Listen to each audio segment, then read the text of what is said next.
భారీ వర్షాలతో ముంచెత్తిన వరదలకు విజయవాడ నగరం పూర్తిగా జలమయమైంది. లోతట్టు ప్రాంతాలు ఇంకా ఆ ప్రభావం నుండి కోలుకోలేదు. ఇంకా నీటి ఉధృతి తగ్గకపోవడంతో బోట్లు, హెలికాప్టర్లు సైతం వెళ్లలేని ఇరుకు ప్రాంతాలకు డ్రోన్ ద్వారా ఆహారం, త్రాగునీరు, మందులు అందించేందుకు రాష్ట్ర ప్రభుత్వం డ్రోన్లపై దృష్టి పెట్టింది. ఈ డ్రోన్లు ఎంత బరువు మోయగలవు, ప్రస్తుత వాతావరణ పరిస్థితులలో ఎలా పనిచేయగలవన్న దానిపై పరిశీలించారు. విజయవాడ కలెక్టరేట్ వేదికగా సీఎం చంద్రబాబు ఆధ్వర్యంలో ట్రయల్ రన్ నిర్వహించారు. సుమారు 8 నుండి 10 కిలోల వరకు పేలోడ్ను తీసుకెళ్లొచ్చని నిర్ణయించారు.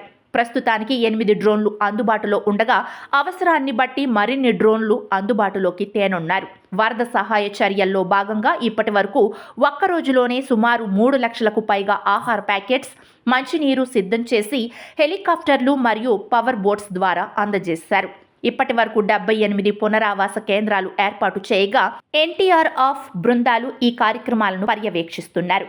బాధితులను ఆదుకునేందుకు ప్రభుత్వం యుద్ధ ప్రాతిపదికన చర్యలు తీసుకుంటుంటే మరోవైపు పలు సంస్థలు తమ వంతు సాయం చేసేందుకు ముందుకు వస్తున్నాయి. ప్రతిరోజు 1,70,000 మందికి చొప్పున 5 రోజుల పాటు ఆహారం అందించడానికి సుమారు 2.5 కోట్ల అంచనాతో దివీస్ ఫార్మా సంస్థ ముందుకు వచ్చింది. దానికి తగ్గట్టు అక్షయ పాత్ర సంస్థ తగిన ఏర్పాట్లు చేసుకుంటుంది. ఇప్పటికే రికార్డు స్థాయిలో ఆహారాన్ని తయారు చేస్తూ అక్షయ పాత్ర మానవతా సాయం అందిస్తోంది. ఈ సహాయక కార్యక్రమాలను సీఎం చంద్రబాబు దగ్గరుండి పర్యవేక్షిస్తున్నారు.